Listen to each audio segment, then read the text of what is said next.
My student lost well over 100 pounds. And the singular lifestyle change he made was adding ballroom dance to his life. Originally came to me just as a wedding couple, just wanted to learn a little dance for their wedding.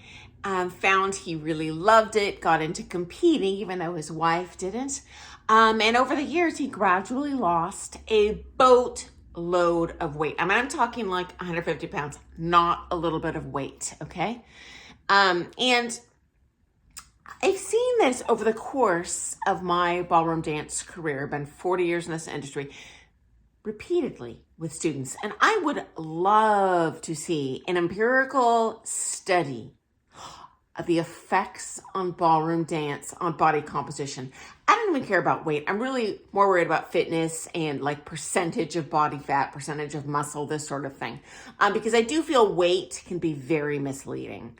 I don't think it's a good idea to sit and just obsess over your scale every day. You could have, taken diuretics and lost 10 pounds. That's meaningless. I have a pro ballroom dance friend I was talking to. I could have sworn this girl was like 100 pounds sopping wet, okay? And she told me she's 130 pounds. I'm like, okay, well, obviously you're a dancer. I'm really concerned, friends, about the explosion on all of my media, whether it's TV, whether it's online, about this new like miracle weight loss drug called Ozempic. And guys, I'm not throwing shade if you take this drug, if it's been prescribed. I do understand there are legitimate medical applications for this. And certainly they've done at least short-term scientific studies on this that show people lose weight like crazy really fast. So Ozempic is all the rage in the United States right now. That's where I'm broadcasting from. And first of all, big concern. I would love to see long-term study on this because no long-term study indicates that ballroom dance can hurt your health. And drugs that you inject, like Ozempic, or you ingest as a pill, these tend to have negative consequences long-term on your health, sometimes short-term. What are the side effects? I don't give a rat's butt if something's been on the market a year. I want to see what happens in 20 years. What if a side effect of this drug is at the 10-year mark, you gain 500 pounds? What's the point? Or if you get liver failure or something, And friends, this new drug costs $20,000 a year for a prescription. 20,000 every year, because you cannot go off of it or the weight comes right back on. So there is a financial vested interest in the pharmaceutical industry to sell you this medication, much like you would sell someone crack. And then they got to keep coming back to keep on getting their fix. So do not kid yourself into thinking they're doing your health a favor. I think that's the byproduct here, in my opinion.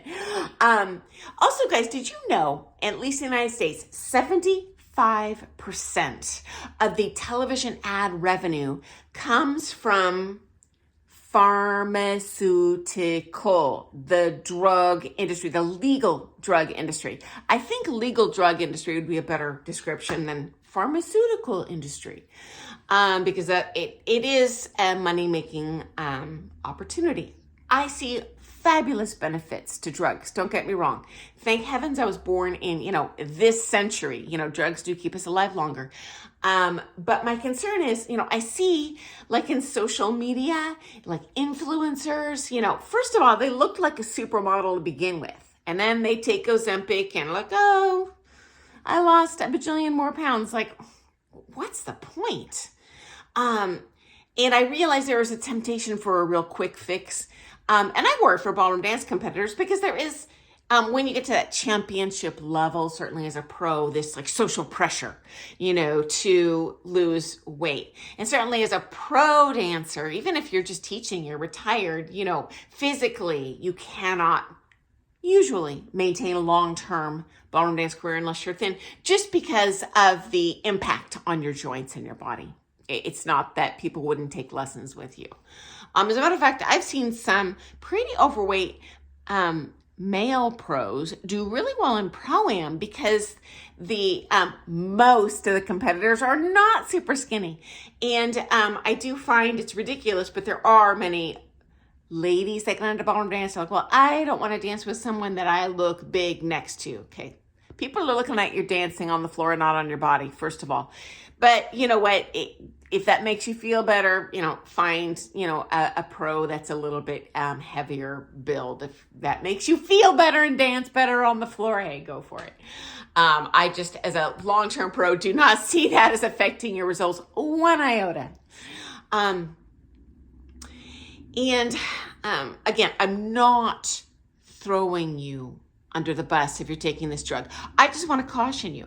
I had a family member hospitalized, very close family member, for just taking over-the-counter diet pills. There are side effects, even if the FDA approves this stuff, guys. And also, were you aware, when you get to the championship level, you are drug tested? And I personally know a championship level world championship finalist, female, who was drug tested at a comp, because they don't drug test at every comp, but if you're at the championship level at certain, IDSF, whatever, certain organizations run these championships, they want to ensure fairness.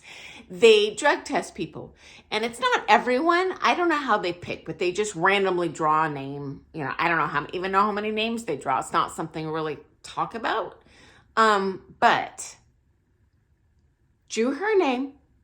She tested positive just for a legal over-the-counter diet pill. But that was one of the bajillion medications on this list that are, in their opinion, and maybe right, I don't know, I'm no doctor, a performance-enhancing drug.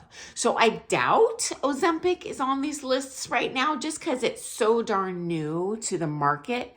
But guys, it won't shock me if it's added on there. So just, if you're at championship level, I would definitely track that if you're on this drug, because it would suck. They came down on this poor person so hard, guys. She was prohibited from competing for, it was like 1 or even 2 years because she tested positive for this. Again, something totally legal. She had no idea. And I've seen the list, but who reads it? I don't even take Tylenol. Why would I read the list? I don't take diet pills, but I wouldn't imagine that if I did that, it would, kick me out of competition when I'm a, world championship athlete. Devastating. And guys, think of it this way. 43% of the U.S. population is obese medically. So first of all, if you're overweight out there, it's not just you. Who cares? You blend. Okay, number 2. 80% apparently of American adults are overweight medically. So you can treat any problem one of 2 ways. So imagine there's a dirty fish tank. You could clean the fish tank, which is admittedly a pain in the butt. I've had fish. Or you can buy a pill and drop that in the water, and then the fish tolerate the dirty fish tank. In my uneducated, non-medical degree opinion, I think cleaning the fish tank would be the better alternative. But trust you me, I highly suspect if you could sell fish treatment pills for 20 grand a year, there would be a bunch of yahoos out there buying fish pills instead of just cleaning the tank. Also guys, in ballroom dance, are you going to lose weight precipitously? No. No, and nor do, again, I'm not a doctor. I just don't think that's the healthiest thing either long term. It's probably going to be real gradual. But I suspect ballroom dance is a very effective tool for weight loss. And guess what? You can get in a heck of a lot of ballroom dancing for 20 grand a year. Okay, friends, I look forward to seeing you first thing tomorrow with some more things of ballroom dance. Doodles! Happy dancing.